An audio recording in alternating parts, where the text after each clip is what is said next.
पे ये देखा नौजवानों पे लाठी बरसाई, किसी का सर फोड़ दिया, किसी के डंडे में चोबे घुस के 50-50 चोबे शरीर में घुस दिए, किसी के माथा फोड़ दिया, किसी का हाथ तोड़ दिया, किसी की टांग तोड़ दी। ये भारतीय जनता पार्टी को इसीलिए वोट दिया था।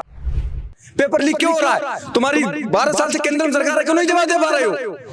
कहाँ यार तुम लोग? इस्तीफा दे, नरेंद्र मोदी इस्तीफा दे। उसके बाद जो दिल्ली पुलिस थी उसने लगातार छात्रों के ऊपर लाठी बरसाई, आंसू गैस के गोले छोड़े गए और आरएसएस के लोग जो फॉर्मल वर्दी में थे उन लोगों ने पत्थर चलाए, लाठी बरसाई और कुछ पुलिस वालों ने आरएफएफ के लोगों ने गोलियां तक चलाई छात्रों के ऊपर। नीट पेपर लीक में 15 बच्चों की जान गई, पर धर्मेंद्र प्रधान और भारत के प्रधानमंत्री ने उसका कोई जवाब नहीं दिया। उसके बाद ही छात्रों को जंतर मंतर से लेकर संसद की तरफ आगे बढ़ना पड़ा। हमारी बहनों की छातियों पर लात रखी, बहनों और पूरी तरीके से परमिशन होती है कि आप उस पैर के नीचे लाठी मार सकते हैं, पर उन लोगों ने सीने पर लात धरी, सीने पर लाठी मारी। कितनी बहनों के कपड़े फाड़े गए, कितनी बहनों के मेन पार्ट पर वार किया गया और भी दिल्ली पुलिस ने बहुत दरिंदगी की तरीके से छात्रों के ऊपर हमला किया। दिल्ली पुलिस के लोगों ने खुद ही गाड़ी तोड़ी और पत्थर से बड़ा ट्रक खुद ही लोगों ने खड़ा करा था कि छात्रों को बदनाम करे कि ये छात्र अपने हक और मुद्दे के लिए नहीं, ये सब पत्थर चलाने आए। और मेरी आंखों के सामने हमारी कितनी बहनों की सांस फूलकर जान चली गई। भारत के प्रधानमंत्री हैं जो वो बिल्कुल एक तरीके के डरपोक प्रधानमंत्री हैं, उन्होंने आज तक कुछ नहीं किया। और भारत के प्रधानमंत्री कहते हैं बेटी बचाओ बेटी पढ़ाओ, बेटियों पे भारतीय जनता पार्टी की सरकार और मोदी जी की सरकार में लाठी बरसाई जा रही है। इस समय लोकतंत्र और संविधान की हत्या हो गई है, लोकतंत्र और संविधान की हत्या हो चुकी है नरेंद्र मोदी जी की सरकार में। क्या हम छात्र गुंडे हैं या आतंकवादी हैं? हम लोग क्या है? मैं मोदी जी से पूछना चाहता हूँ।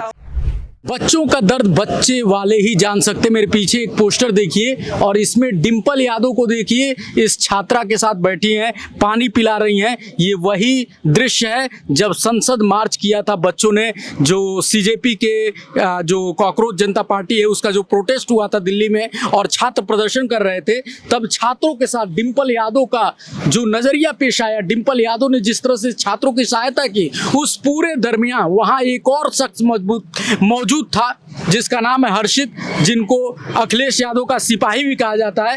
ये दिल्ली में थे, इनको भी लाठियां पड़ी, लेकिन इन्होंने जो जो चीजें वहां देखी उसकी पूरी कहानी आज ये बयां करेंगे लाइव यूपी न्यूज़ 24 पे। तो ये पूरा वीडियो आप जरूर देखिए क्योंकि आपको एक सच्चाई मिलेगी। हम लोग लखनऊ में हैं, हम लोग वहां नहीं पहुंचे थे, लेकिन वहां हुआ क्या क्या था आपको पूरी सच्चाई इनके जरिए। हर्षित, क्या क्या हुआ था, एक पूरी चीजें बताइए। देखिए, पहले मैं उस मुद्दे पर खुलकर बात करना चाहता हूँ। सोनम वांगचुक जी लगातार 18 दिन से हंगर स्ट्राइक पर बैठे रहे। उसके बाद अभिजीत दीप के भैया लगातार 21 दिनों से बैठे रहे। धर्मेंद्र प्रधान जी ने उसका उस बात का जवाब नहीं दिया। नीट पेपर लीक में 15 बच्चों की जान गई, पर धर्मेंद्र प्रधान और भारत के प्रधानमंत्री ने उसका कोई जवाब नहीं दिया। उसके बाद ही छात्रों को जंतर मंतर से लेकर संसद की तरफ आगे बढ़ना पड़ा। उसके बाद जो दिल्ली पुलिस थी उसने लगातार छात्रों के ऊपर लाठी बरसाई, आंसू गैस के गोले छोड़े गए और आरएसएस के लोग जो फॉर्मल वर्दी में थे उन लोगों ने पत्थर चलाए, लाठी बरसाई और कुछ पुलिस वालों ने आरएफएफ के लोगों ने गोलियां तक चलाई छात्रों के ऊपर। हमारी बहनों की छातियों पर लात रखी, बहनों और पूरी तरीके से परमिशन होती है कि आप उस पैर के नीचे लाठी मार सकते हैं, पर उन लोगों ने सीने पर लात धरी, सीने पर लाठी मारी। कितनी बहनों के कपड़े फाड़े गए, कितनी बहनों के मेन पार्ट पर वार किया गया और भी दिल्ली पुलिस ने बहुत दरिंदगी की तरीके से छात्रों के ऊपर हमला किया। आपने देखा था जब वो छात्राओं के, लड़कियों के कपड़े फाड़े जा रहे थे? जी जी, मैंने देखा कितनी लड़कियों के थप्पड़ मारा। जेंट्स पुलिस वालों ने, बड़े बड़े अधिकारियों ने हमारी बहनों को थप्पड़ मारा, कपड़े फाड़े और मेरी आंखों के सामने हमारी कितनी बहनों की सांस फूलकर जान चली गई मेरे सामने। ना वहाँ कोई एम्बुलेंस थी, ना पुलिस ने कोई मदद करी। कितने भाइयों के हाथ पैर टूट गए और भी बहुत दुष्कर्म हुआ वहाँ पर। जान जाने की तो बात नहीं आ रही है किसी के छात्र की। वो टीवी वाले और मीडिया सरकार दिखा नहीं रही ना। अच्छा। बिल्कुल पूरे भारत के प्रधानमंत्री हैं जो, वो बिल्कुल एक तरीके के डरपोक प्रधानमंत्री हैं। उन्होंने आज तक कुछ नहीं किया। चाइना 60 किलोमीटर अंदर घुस गया तब नहीं बोले, ब्रह्मपुत्र रिवर पर चाइना ने डैम बनाया तब नहीं बोले, अमेरिका टैरिफ लगा रहा तब नहीं बोले। डॉलर मीडिया के लोग ये कह रहे हैं कि चीन से फंडिंग की जा रही है इस प्रोटेस्ट को।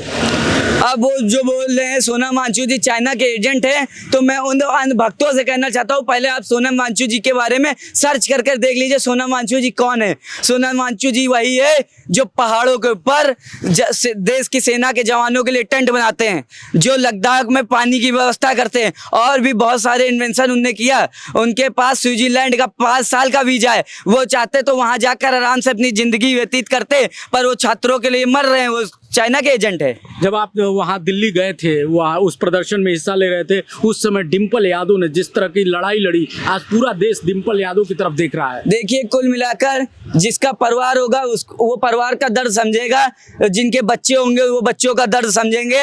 हमारी मानसी भाभी डिम्पल यादव जी वहाँ पर एक एक छात्र के साथ खड़ी थी और एक एक छात्र को न्याय दिला रही थी, और एक एक छात्र को पानी पिलाने से लेकर दवाई से लेके चाहे जेल से छुड़ाने से लेकर हर चीज की मदद कर रहे थे। और भारत के प्रधानमंत्री कहते हैं बेटी बचाओ बेटी पढ़ाओ।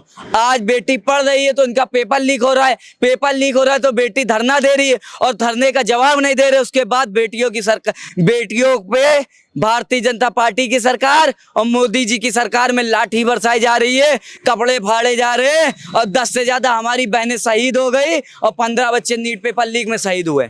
क्या ऐसा दृश्य था जो देखने के बाद आपको लगा कि यार ये क्या हो रहा है इस देश में, लोकतंत्र में क्या हो रहा है? क्या आपने ऐसा देखा? देखिए पूरी तरीके से मुझको लग रहा है इस समय लोकतंत्र और संविधान की हत्या हो गई है। लोकतंत्र और संविधान की हत्या हो चुकी है नरेंद्र मोदी जी की सरकार में, क्योंकि जिस तरीके छात्रों के ऊपर लाठी बरसाई गई, क्या हम छात्र गुंडे हैं या आतंकवादी हैं? हम लोग क्या है? मैं मोदी जी से पूछना चाहता हूं, अगर हम लोग 21 दिन से वहां शांति से जंतर मंतर पर बैठे थे प्रोटेस्ट के लिए, अगर आप हम लोग को जवाब दे देते तो हम लोग को ये धरना या आप संसद की तरफ ना बढ़ना पड़ता। पर भारत के प्रधानमंत्री और धर्मेंद्र प्रधान ने चुप्पी साधी। आपको भी लाठियां लगी? हमको भी लाठियां लगी, बहुत तरीके से लाठियां लगी और गोली मेरे बगल से निकली, पत्थर भी बरसाए गए।